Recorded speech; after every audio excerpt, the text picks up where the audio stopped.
Түшкүч саат 12-лерде күн тутулуп, бүт жерди караңгылык басып, бул саат 3-кө чейин созулду.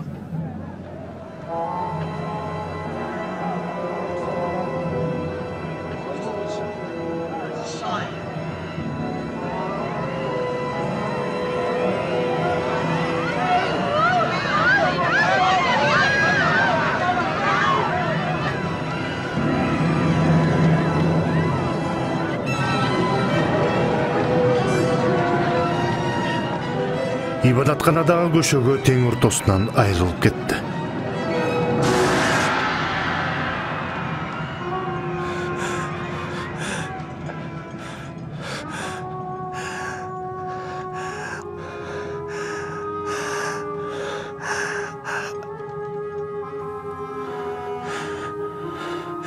Ата,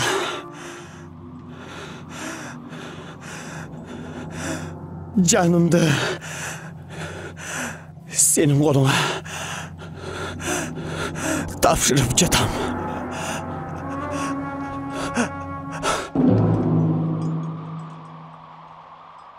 Ушул окуяларды көрүп турган римдик жүзбашы Кудайды даңктап мындай деди. Кудайга даңк. Бул чын эле адил адам болчу.